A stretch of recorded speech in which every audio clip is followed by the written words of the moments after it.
welcome to Florida Focus, a college football podcast. We have a lifetime Florida State Seminole fan, that's me, Brandon, and a lifetime Florida Gator fan, that's my co-host, Chris. We're putting aside our differences as rivals to bring you the fantastic world of college football throughout the Sunshine State. Today, we're joined by a special guest. It's actually a repeat guest from episode 24. We want to let you know, if you'd like to be a guest, we have a special option for you, which we'll mention later on. Chris, how are you feeling about today's show? I'm excited. Anytime we get to talk to Jarad is a good time. Anytime we get to talk about football, especially college football, is a good time. So when they meet like this, it's a beautiful thing. Yes, and back-to-back episodes we got a guest. So Jared's a lifelong Gator fan. We mentioned in episode 24, it's because of his love for Emmitt Smith that kind of started that, even though he's from Texas. Jared is a huge fan of recruiting. Has been following it since 2000. Very in-depth, constantly looking at different sources and information. So it is our pleasure to have you on the show today, Jared. Thank you so much for being on. Oh, man, I appreciate you guys having me. Should be a great show, ready to talk about some recruiting. Yep. Yeah. And it was you that really, any recruiting that I know, it's because of you. I didn't know that was a thing prior to meeting you. And I'm constantly asking you, so who is this guy? What are we looking for? Should I be worried about that we didn't get this guy, or he decommitted, he flipped? How excited should I be about this guy who committed and where he's going to fit in? So anything that I do know, which is not much, it's because of you. Hey. Oh, thanks, man. I appreciate that. Yeah. Glad I was a positive influence in some aspects. Yeah. More than you know. And you were sending us some information beforehand, and let me just testify again just how thorough we really appreciate Jared's point of view on all the schools that we cover, not just Florida State, Florida. So thanks again. Yeah. Oh, no problem, guys. All right. So we'll kind of follow a little bit different format today. We want to make sure that all 7 schools that we cover will get their due. So we'll start off with the Florida Gators, move on to Florida State. Then we'll talk about Miami. Those are kind of dubbed the Big Three for a good reason.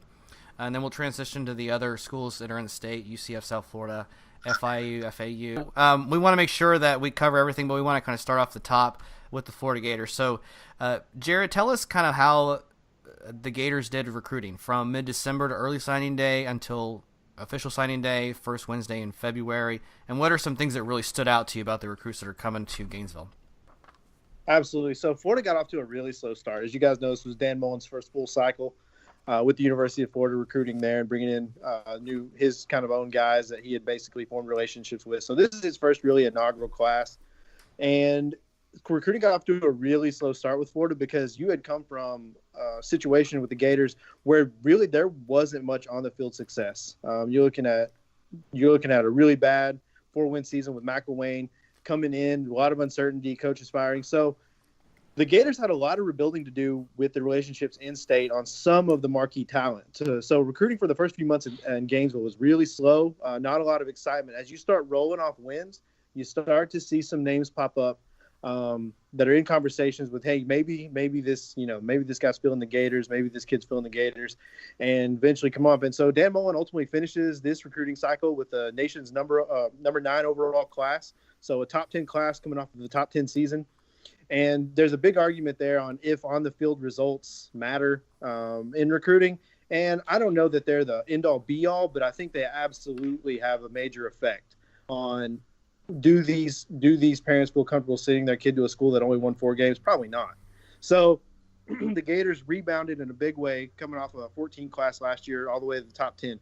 One interesting thing to note before we get into kind of some of the parts of their class was even though they were the number 9 overall class, they only finished with the 5th overall SEC class. Yeah. So yeah, it's crazy. Recruiting continues to be pretty cutthroat in the Southeastern Conference. But Florida did a great job. They fulfilled a lot of needs at linebacker, a lot of needs at defensive back and offensive lineman. The number one guy I would really look out for this cycle because he's an early enrollee. It was Florida's lone 5-star recruit is Chris Steele out of St. John Bosco in Bellflower, California. He's a defensive back, 6'1", 187, had great workouts all year long. Pretty much consensus overall. I think he was number 5 overall cornerback in this year's class, number 6 in the state of California. So he's a big name, and look for him to get on the field early. Marco Wilson with the Gators, of course, is still hurt, still coming off that knee injury. And he's a guy that Dan Mullen even pegged early on in the news conference as, hey, Chris Steele has an opportunity to do some big things early on. So look for him to slide into that boundary corner role. Another guy that I kind of want to mention for the Florida Gators is a guy named Mohammed Dive. I can't really bow his last name, but I'm pretty sure it's Dive 8. I think so, yeah. And he's from Auburn, Alabama.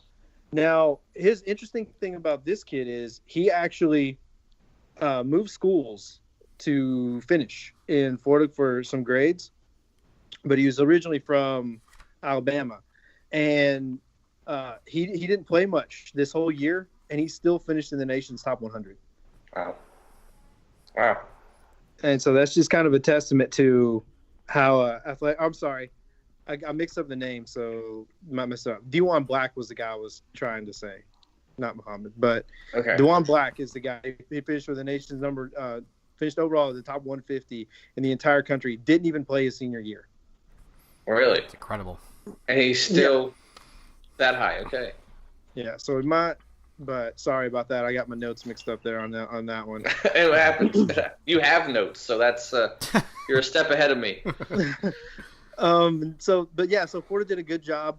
Another big thing, and I won't get into too much of it, but they were able to fill some needs on the offensive line. A couple of guys we'll talk about later on. But Wadrick Wilson was the guy, the big name, I guess, from Opelika, Florida. He was a 4-star offensive guard. He should factor into that offensive line. As Florida, like all Florida schools, Florida's in the same position where they're going to have to rebuild the offensive line. A lot of the big three especially had issues all year long on that offensive line. And if you listen to the early shows, you hear Chris mention the offensive line quite a bit. So no difference in Gainesville. Even with the success in the season, they're still going to have to fill those needs. Michael Tarkin, who's a 4-star out of North Marion, he was actually a Miami commit pretty much all year long. So he had his late cycle flip to the Florida Gators. He's a 4-star offensive tackle, like I mentioned. And then another young gentleman also was basically committed to Miami the whole cycle. Late in the cycle, a little bit after Christmas, flipped to the Florida Gators, 3-star offensive guard out of Sandalwood. So, there is some kind of in-state sort of, these players would mean a big deal to that Miami class. So definitely in the state of Florida, even you have a lot of kind of, eat or be eaten sort of mentalities. Chris Bogle was another one, 4-star defensive end out of Cardinal Gibbons in Fort Lauderdale. He was a big-time signee for the Florida Gators because he was committed to Alabama all cycle long. Right. Expected to flip to Miami and ended up flipping to the Florida Gators. So, all in all, I think I would give Florida's class probably, tough to not give them an A-, but I'll probably have to give them a B+, just based on the fact that there were some needs along the defensive line that they didn't fill. They were able to sign Jalen Humphreys, who's a very talented 4-star defensive tackle out of Georgia, and they were able to get grad transfer Jonathan Grenard out of Louisville, who will factor into that sort of Ja'Kai Polite role on the defensive line, outside backer, that kind of hybrid role. So all in all, I'd probably give them a B+. They were able to great job of fill some needs, and really kind of bring some athleticism and some talent to that defensive secondary and middle level with the linebackers. Okay. Right.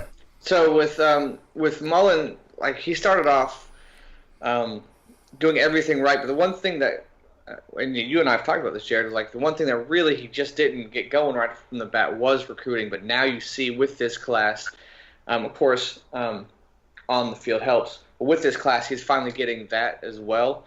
And could you talk about who do you think? I think you probably mentioned it, Steele. Who would probably see the field the most and the quickest? Who do you think maybe would be like a dark horse who maybe not as many stars, but you think could shine? And could you talk about Jalen Jones and what his role would be? Because we still have Franks there. You still have Emory Jones who redshirted. And now with this whole transfer portal thing, like is he a guy that's going to stay at Florida? And what do you think his role is going to be in the future? Yeah, so to answer the first question, outside of Chris Steele, another guy I think to keep an eye on that really is probably going to come on strong and early is a guy named Kyer Elam out of North Palm Beach, Florida, the Benjamin School. He's another cornerback, very highly rated. His cousin obviously is a former Florida star at safety, another Elam, who I'm sure you guys all remember, Matt Elam. Matt Elam. So I think he's going to get on the field really early for Florida. Another kind of sort of weapon, kind of almost a textbook Mullen weapon, is a young man from Lakeland named Keon Zipper. He's a tight end. He goes for 6'2", 240, but he has the ability to run like an outside receiver. I mean, he's very athletic. Coming off that state championship in Lakeland, and I look for him. I know that Florida's got a really big tight end room. I mean, I know they do. Yeah, you have a lot of guys who did a great job this year, but I feel like he's just the type of player that Mullen likes, and will find a package for him to get the ball in his hands and see what happens. Okay. So, that's probably kind of a dark horse player. Right. And if you're looking at a guy that didn't get a lot of hype, and I don't know that we'll see him.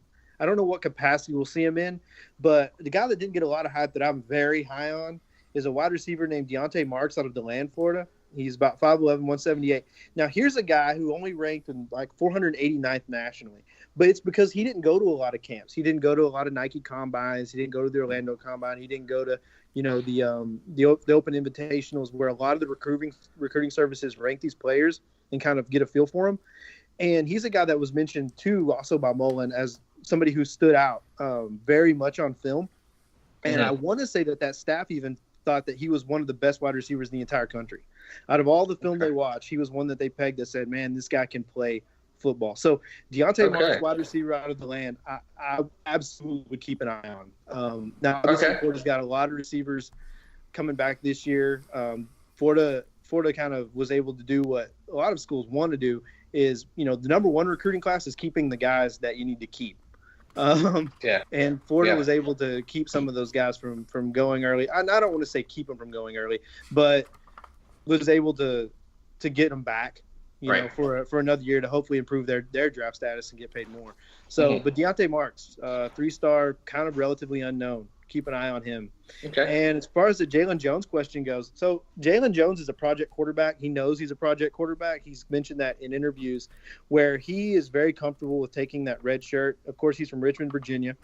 Now, Jalen Jones is a freak athlete. He goes for 6'3".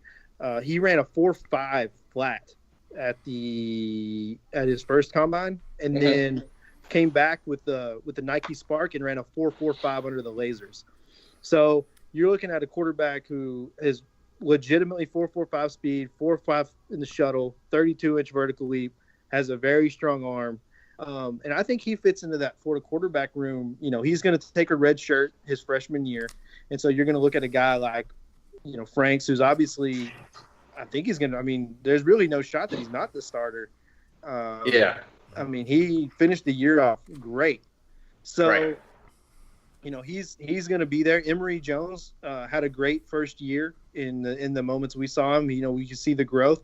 So I think he's probably the guy that's going to take over for Franks. And I think Jalen, I think he's the guy that's probably going to finish his career at Florida just initially, because he knows he has a lot to work on with running the offense, throwing the football.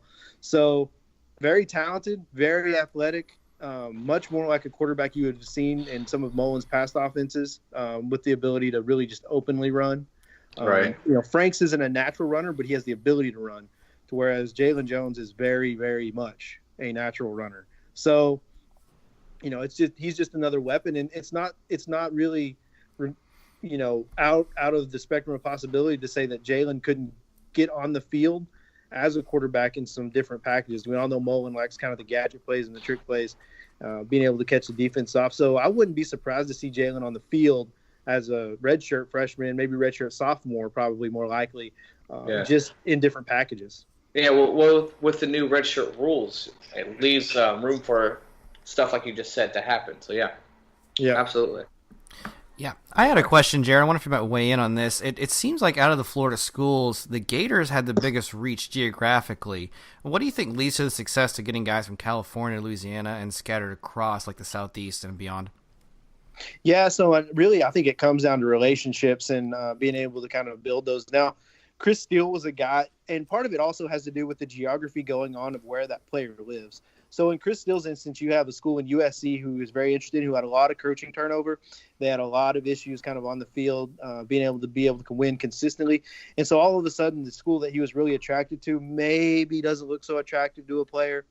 And then you have a school like Florida who's, kind of having a great role, and they've had a relationship with you for the past couple of years. They've been recruiting you, since your junior year, and you've been out to visit that school 3 or 4 times. So it was really a good fit for him and really a good fit for the Gators. But Dan Mullen had one of the things that attributed to this class was Dan Mullen at Mississippi State. A lot of these players he had relationships with at Mississippi State. So you have guys from Louisiana that he was recruiting to Mississippi State. You have guys from Alabama. You have guys from Mississippi, guys from Georgia, which, Georgia's always a border state and it's going to be that way.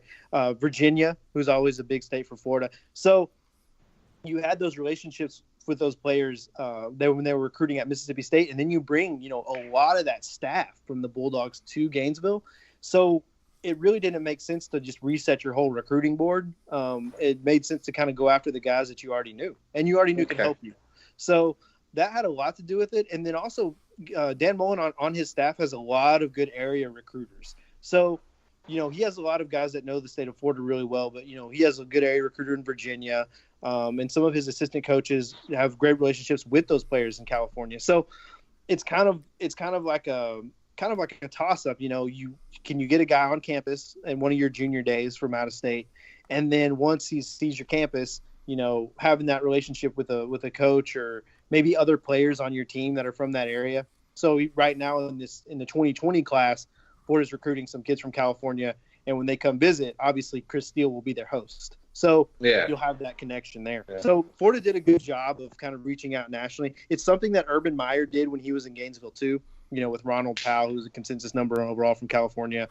Didn't really pan out and great in his career, but he was still, at the time, it was that was a big moment, being able to get a number 1 player from California. So, Florida did a good job. And I guess to sum it all up, say that the number 1 thing, a reason they were so effectively is because they had those relationships with those players while they were on staff at Mississippi State. All right, great.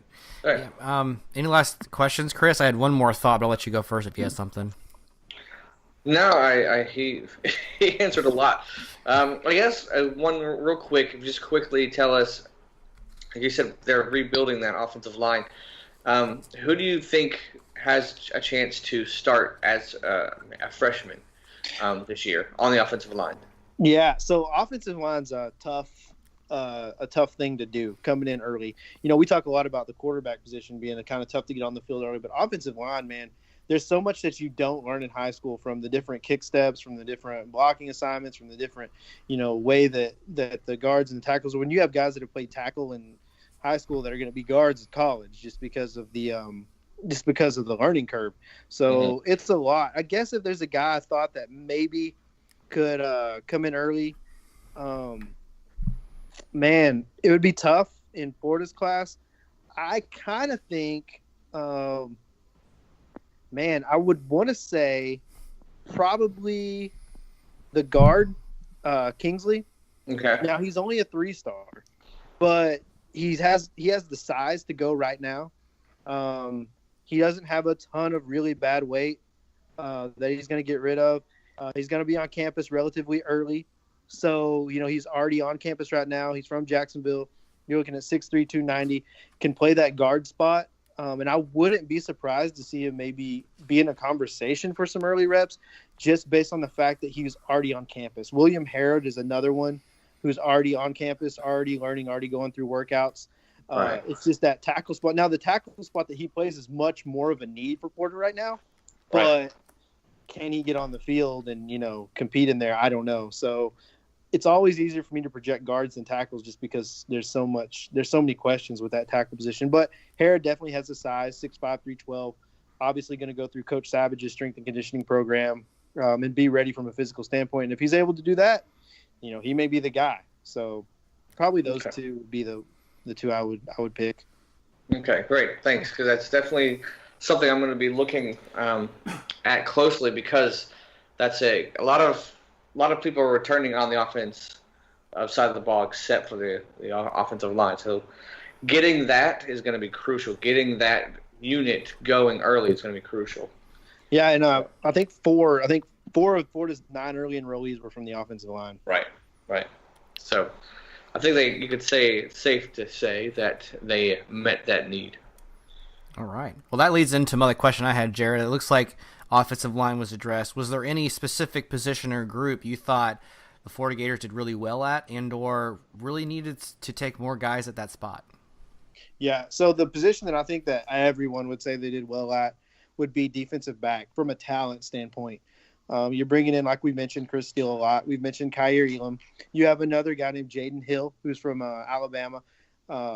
Great cornerback, good range, played well all year. He did tear his ACL midway through the year, but, so he'll have to rehab that and he'll have to come off that injury. But he's a guy that even Deion Sanders praised at some of the workouts and some of the camps, saying that he's one of the best cornerbacks he's seen in the past few cycles. So that's a lot of praise for that guy. And then another guy at that position is Chester Kimbrough from Louisiana, who's very athletic, very rangy, factors in to that boundary corner role.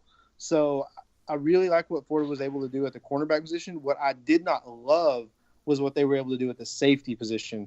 Florida has a major need at safety and really needed to sign one, possibly two players at that position and weren't able to get any.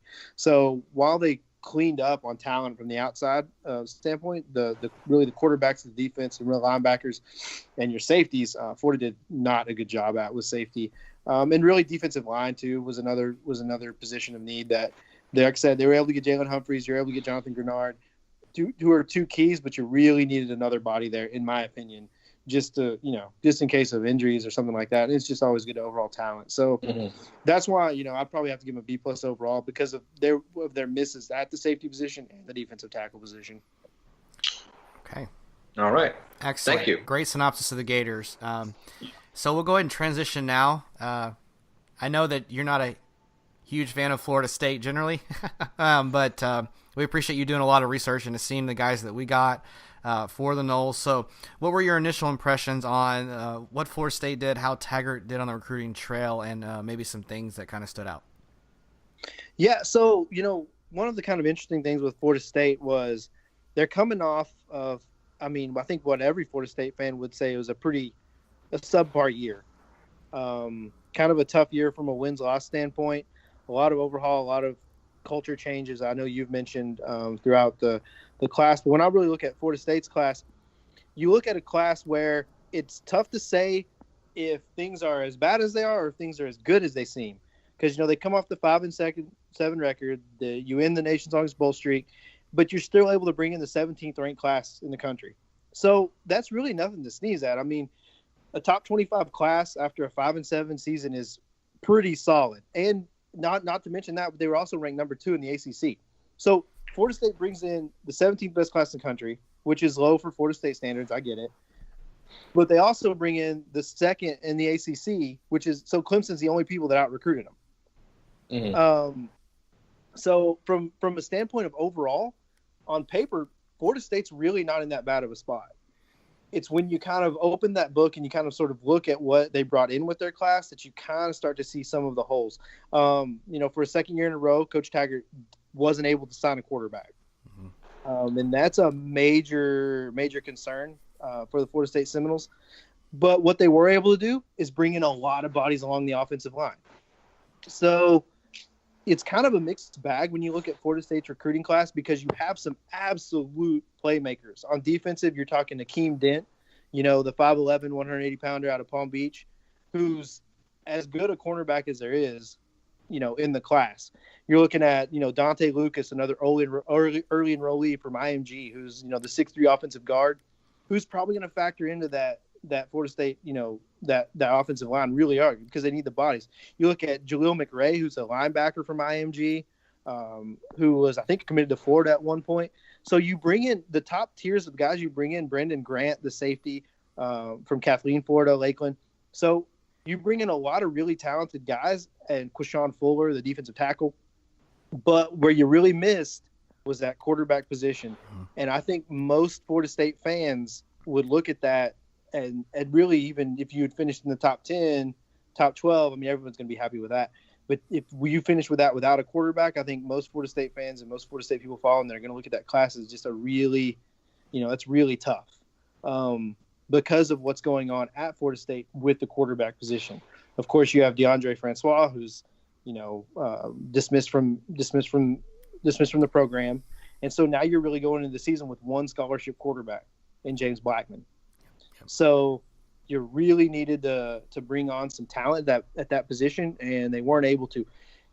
Florida State had a lot of guys interested, had a lot of guys recruited early on, and it looked like they had kind of some answers. And Sam Howell, who ultimately signed with North Carolina, the home state with Mac Brown, and he performed well, and he performed really well in the bowl game, in his high school bowl game. So he's a guy that, if I'm a Florida State fan, I'm missing him a little bit just because of how good he looked in that game, and I'm like, man, he could help this offense, especially now with Kendall Briles coming in, running a wide open offense, kind of bringing that Big 12 spread to Tallahassee. Sam Howell absolutely now looks like a guy that could have been a major factor in that class for Florida State. But like I said, you still bring in a lot of talent. You still meet some positions of need. You bring in some great defensive line talent. You bring in some great cornerback talent. Playmaker's another spot kind of where I wish that Florida State would have done a little better. You're able to sign, a couple of guys here and there. Now, Florida State also obviously has a lot of young talent at wide receiver and running back. But, when you look at their class, I mean, really Maurice Goolsby, the 6'5" receiver out of Denellen. After that, there's really not much from an offensive standpoint. So that's kind of another position I would kind of like to see Florida State bring in some fresh talent at the running back and wide receiver positions. Okay. Yeah, there's been a lot of turnover, especially with coaching staff. We bring in Ron Dugans, who was a Knoll himself in the 90s. He's our new wide receiver coach. Randy Clements comes with Briles. They were kind of a package deal, and there was a weird contract holdout, and I felt kind of bad for Greg Fry, who was our old offensive line coach. He was just kind of sitting there waiting for his future to play out and had no choice in the matter. So you hope that those fresh coaching perspectives help. Turnover at the special teams position. I know that Florida State actually signed a kicker this year. I forget his name. He was at Georgia. So yeah, you still get 13 4-star guys, which is pretty good. And you couldn't have said it any better. I mean, they could make a sitcom from the position of quarterback at Florida State right now. You had Blackman, who was in the transfer portal for a few days, changed his mind, decides to stay. Francois is gone. We have Wyatt Rector, I think I'm pronouncing that right, from Western Michigan, originally from Florida. He comes in but needs a hardship waiver to play immediately. Same story with Jordan Travis, a quarterback from Louisville. And then you have Nolan McDonald, the poor guy gets never talked about. He's a walk-on for Florida State. It's a pretty decent 3-star. But right now you have 2 eligible quarterbacks, and that's it.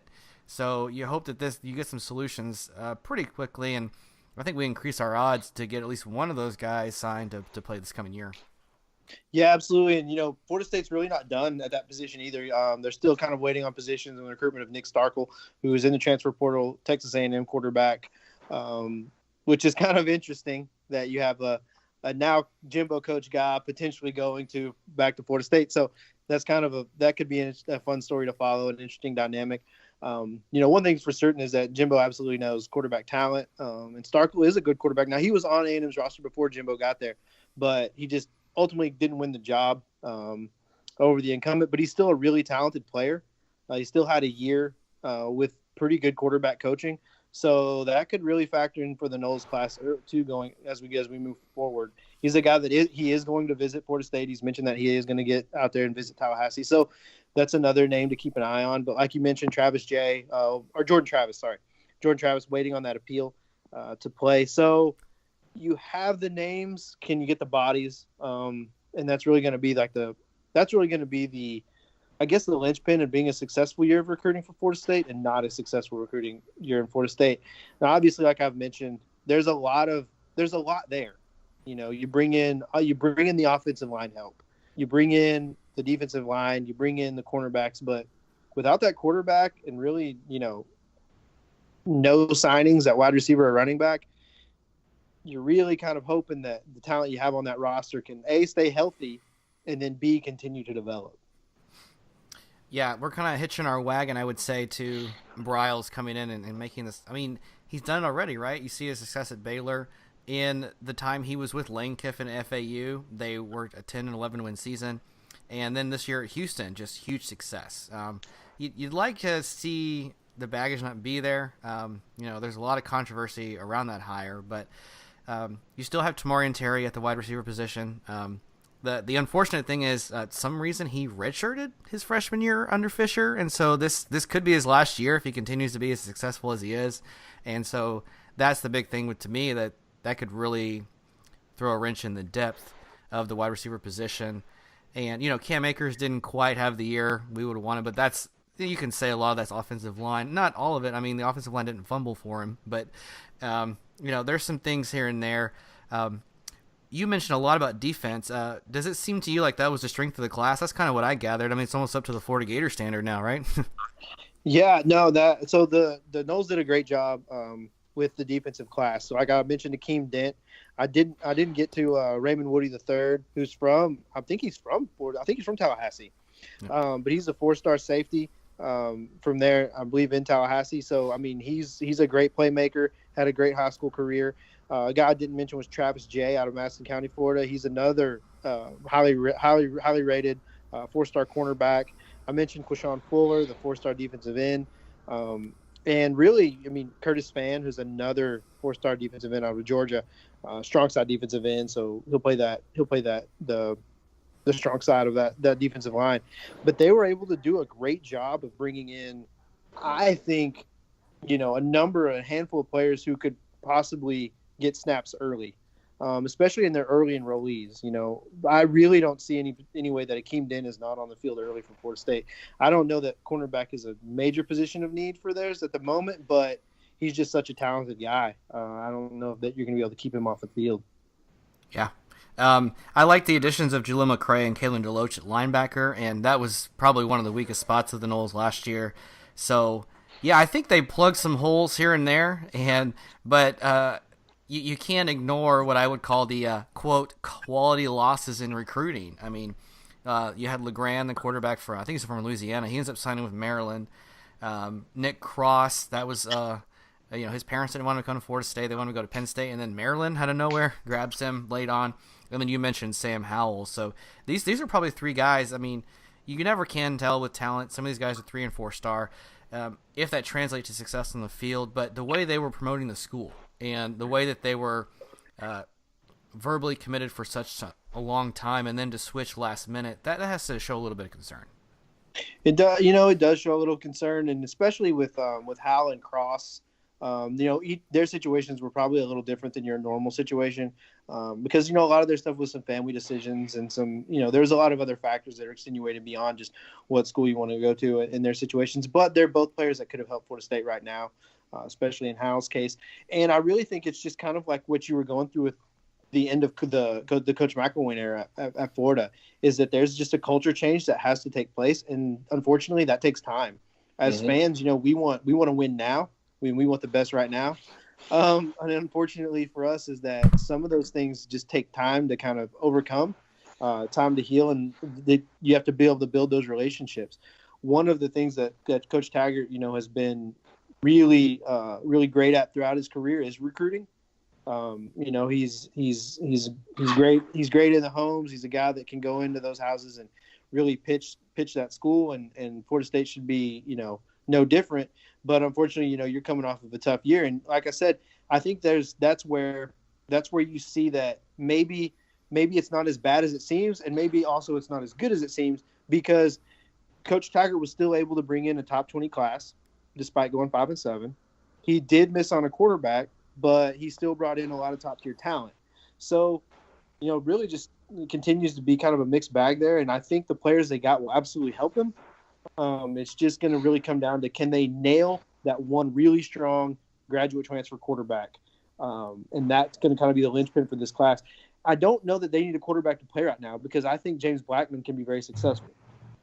I just think that anytime you go into a season with one quarterback, it's pretty tough. Yeah, couldn't agree more. And a quarterback that could stand to eat some more food. Right. She's pretty thin. Right. The Slim Reaper, as he was called earlier. Yeah, I mean, he had to come right off the bench when Francois was hurt in 17, and he was a true freshman, and he never had time to hit the weight room until this last year, and then Francois came back. He lost the job again, and now he's your guy. So I personally like him. I know that the players really rally around him, and he's won the locker room for sure. So I do hope that success translates, and under Bryle's system, he continues to grow.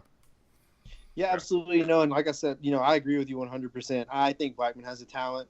He showed it in his true freshman. He showed a lot of toughness.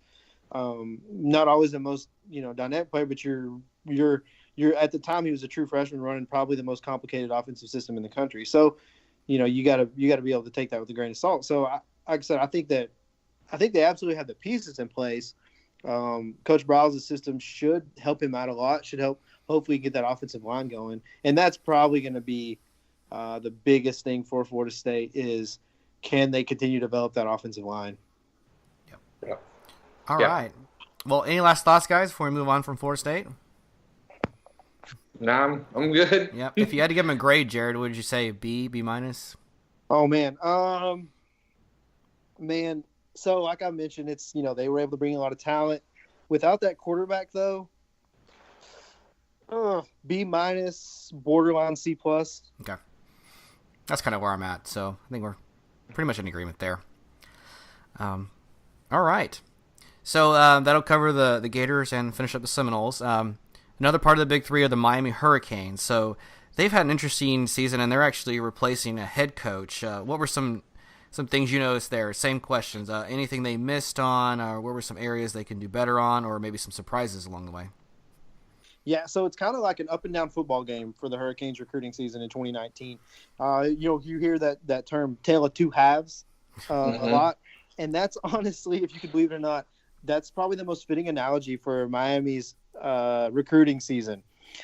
Hurricanes finished with the 28th overall class, 4th in the ACC. They signed 17 players this year from high school, highlighted by Jeremiah Payton, a wide receiver out of Neptune Beach. And Duncan Fletcher. So he's obviously a playmaker. Where Miami really kind of missed on, in my opinion, and I think maybe, argument could be made, maybe they didn't, but I really feel like Miami missed along the offensive line. Like I had mentioned earlier, you had two really highly ranked, really, really good players flip from Miami to University of Florida along the offensive line, and that really put their class in a bind because it was later in the recruiting cycle, and it really kind of put them in a bind and kind of made them scramble for some signees. So really, I think, like I said, Miami didn't do a terrible job along that offensive line, but I think they needed more help than what they got. They only signed, I think, 2 offensive linemen this cycle, and that was a position that was kind of weak for them this past year. So they miss on quarterback also. Now they were able to make up for that with a grad transfer. Well, no, I think they ended up getting from St. Thomas, Peyton Matosha. I think they were able to get him signed 3-star dual threat quarterback signed. Now he wasn't rated nationally, but he was a dual threat quarterback, and he had some success at the high school level.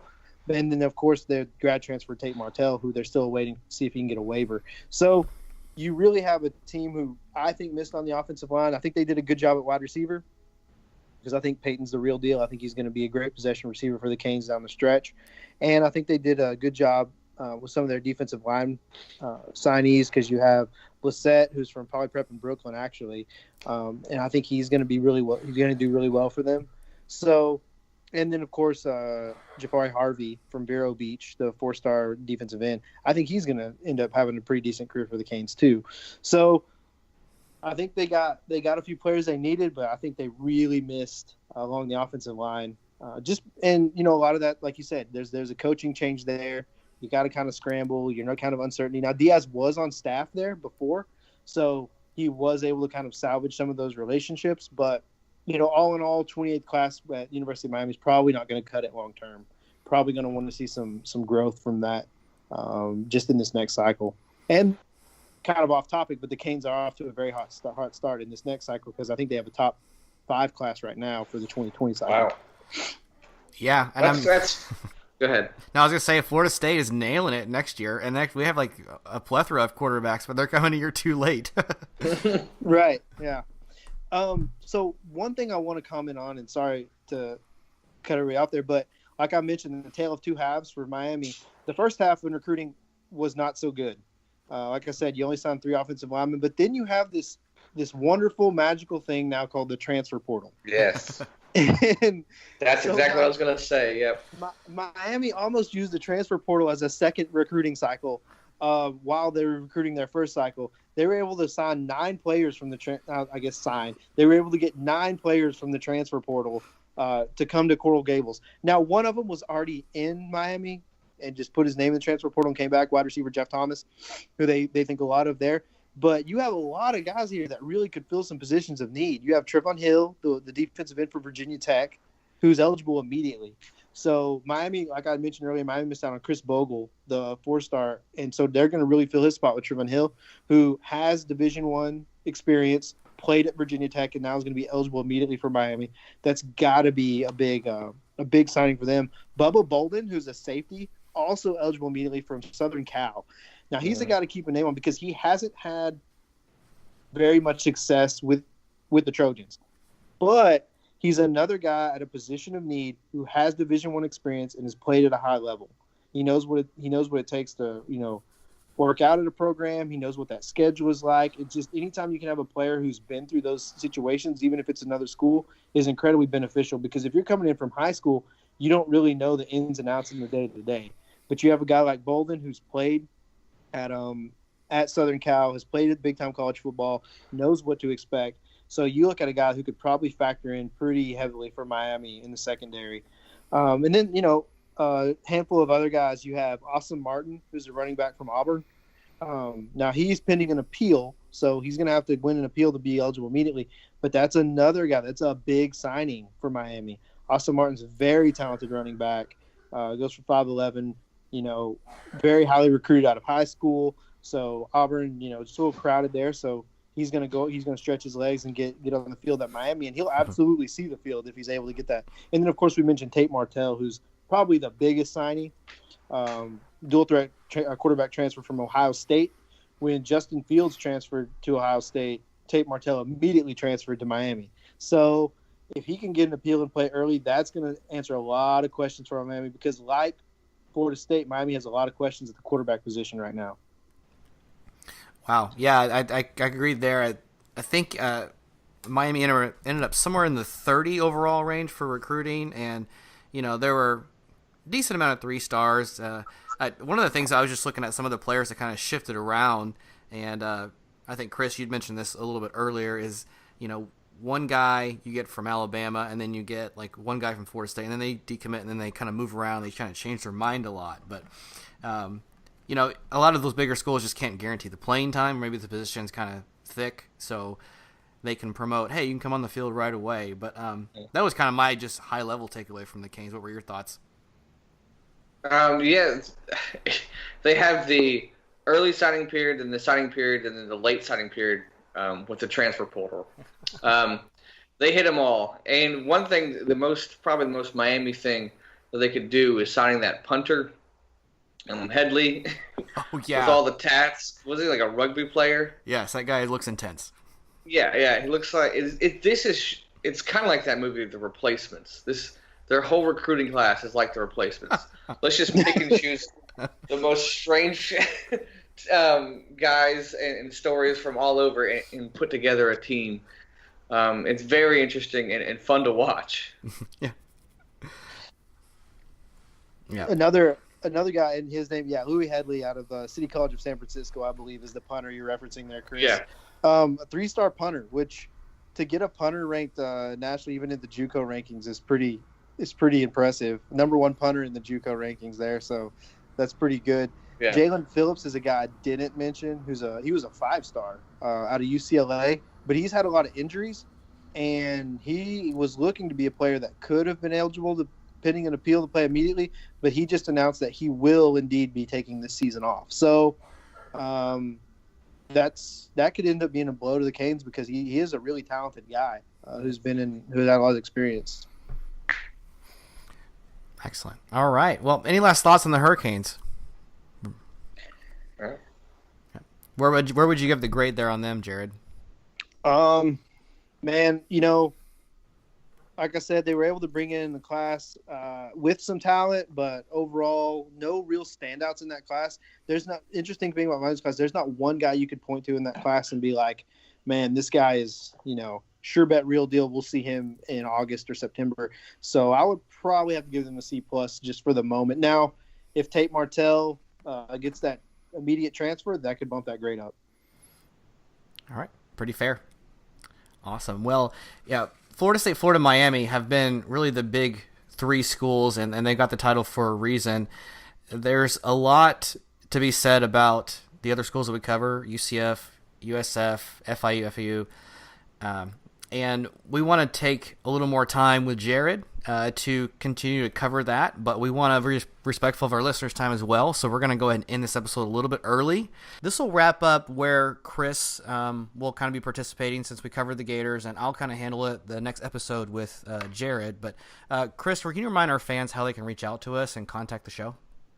Absolutely. We have one central hub that you go to there and you can get all the different outlets to reach us. And that place is floridafocuspodcast.com.